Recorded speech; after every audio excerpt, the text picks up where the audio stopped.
Talking about Botswana before elections, citizens of your country has given the ruling BDP another term of office to secure their future and destiny.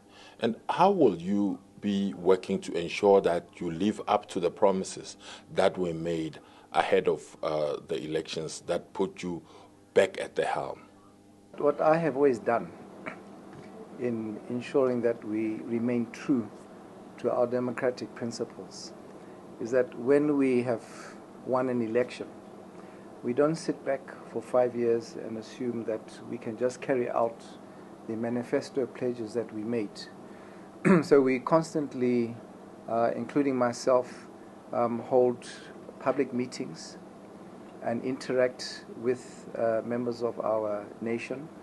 I also go and do walkabouts and visit people in their homes, in their villages, and to get an idea from them as to whether the programs we have said we would implement are in fact reaching their targets.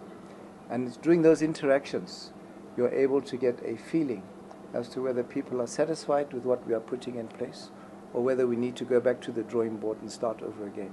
So like I said, we don't just sit back for the 5 years and assume we have a mandate and then never go back to our people. So it's an ongoing process of consultation. In your speech, you spoke about the respect for the rule of law. But during the recent court battles, you've been accused of not respecting the separation of powers. What is your response to that? I would say it's precisely before it went to the court that we respect the separation of powers. Because had we not respected the separation of powers, we wouldn't have sought guidance from the courts to give a ruling on the constitutionality of the standing orders. So again, the people who you spoke to, I think we know who they are, and that's what we'd expect from them. I think, and that's why I put it in my speech today, as a demonstration of our commitment to the rule of law, and that's why our rankings on this continent put us as number one.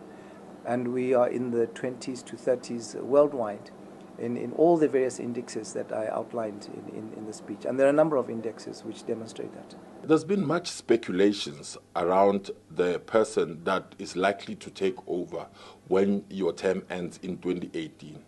How difficult was it to select a name of somebody that will be your second in command?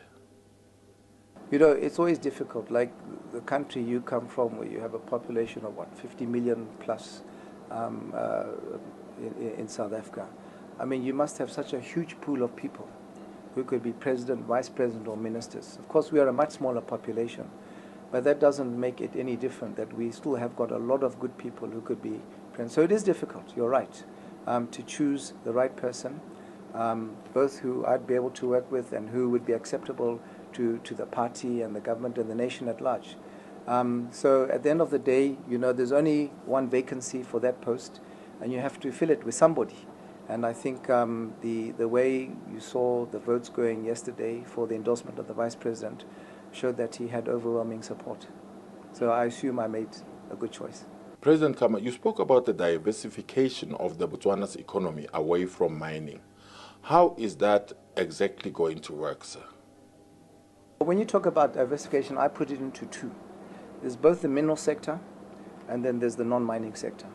And within the mineral sector, when you talk about our dependence on the mineral sector, it's largely been on diamonds.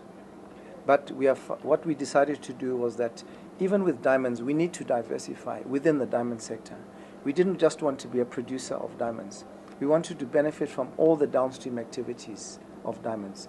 So that's why we brought in we had the diamond sorting, we had the polishing and the cutting industry setting up. We've got a number of factories now in the country. We brought the sales of our diamonds from London to Gaborone, and we're also going to become involved from next year in the jewelry manufacturing when it comes to diamonds.